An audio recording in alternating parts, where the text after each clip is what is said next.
gostaria de fazer uso da palavra, estou sendo bem ouvido, né?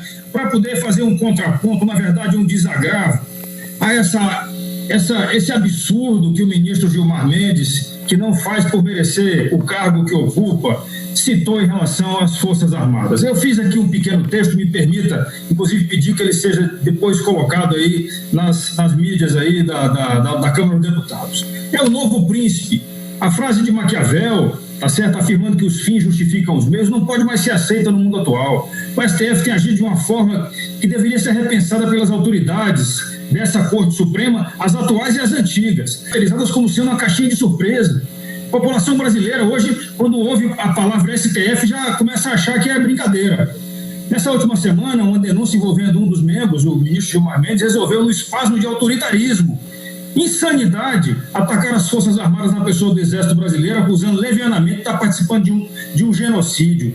Isso é um absurdo.Esse discurso é um discurso político praticado pela esquerda e pela oposição nessa casa, lamentavelmente, que deveriam, sim, ter a sua imunidade parlamentar preservada, claro, com certeza absoluta, assim como a nossa não está sendo agora na investigação feita pelo ministro Alexandre de Moraes, eles estão tendo essa imunidade parlamentar preservada. O artigo 53 é bem obedecido. Mas, nesse caso aqui, pelo amor de Deus, não é possível um ativismo político dentro do Supremo Tribunal Federal. A gente não pode aceitar isso daí. Na verdade, o ministro, quando se referiu, queria atacar o próprio presidente da República, que repetidamente, por petistas aí, por políticos de esquerda, é acusado de ser genocida. É lamentável isso daí. Discurso político feito por um ministro da alta corte. Onde nós vamos parar? Ele fez esse discurso no momento que a mídia omitiu a delação premiada do Marcelo Odebrecht envolvendo o presidente do Supremo por corrupção, por ter recebido benefício, sei lá mais o quê. Então, é lamentável que essa orquestração entre eles ali, isso esteja servindo para desviar o foco nosso da casa, ou talvez até da grande mídia, tá certo? Nós não podemos aceitar isso daí. Como é que pode nós aceitarmos calados a agressão que está sendo sofrida a deputados e um senador? A casa está calada, o Senado está calado, e é o Senado Federal, de acordo com o artigo 52, é que tem a competência exclusiva de processar e julgar ministros do STF que estejam agindo fora das suas competências. Então, eu lamento muito, eu gostaria de pedir que essas minhas palavras fossem lidas na Voz do Brasil, porque eu assumo a responsabilidade dessas palavras, porque como militar da reserva e como deputado federal, eu tenho o direito de expressar o sentimento daqueles que me elegeram, que me colocaram aqui no Congresso Nacional para falar as verdades, para reagir a esses abusos de autoridade que são caracterizados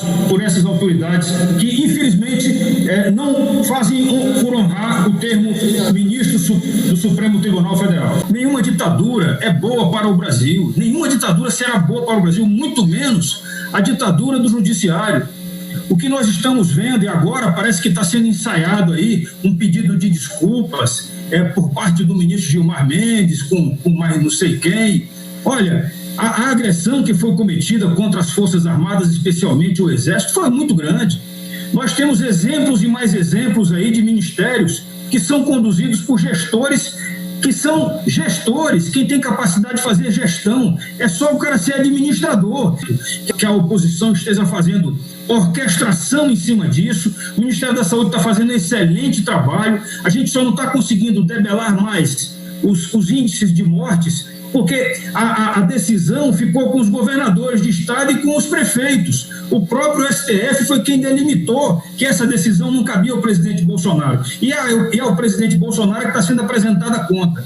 Então, por favor, o pessoal da oposição aí, o pessoal da esquerda, por favor, não vamos insistir nisso daí. Isso maltrata a população. Vocês estão pregando uma mentira, tentando fazer com que essa mentira se transforme em verdade, mas ela é totalmente injusta e mentirosa. Tá certo? Eu lamento, mais uma vez, senhor presidente, que a gente esteja vivenciando esse ativismo político dentro de alguns órgãos, especialmente na Suprema Corte. A Suprema Corte deveria honrar o seu papel, obedecer à liturgia do cargo, fazer por merecer serem chamados de ministro do Supremo Tribunal Federal. Não é possível que a gente continue assim. Eu gostaria de adiantar, senhor presidente, amanhã eu estarei entregando à Procuradoria-Geral da Câmara listamos as principais razões nossas para podermos nos contrapor a esse inquérito absurdo contra a liberdade e a favor da censura. Esses dois inquéritos que o Supremo Tribunal está fazendo, eles precisam ser encerrados porque eles não fazem parte de um regime democrático. Muito obrigado, senhor presidente.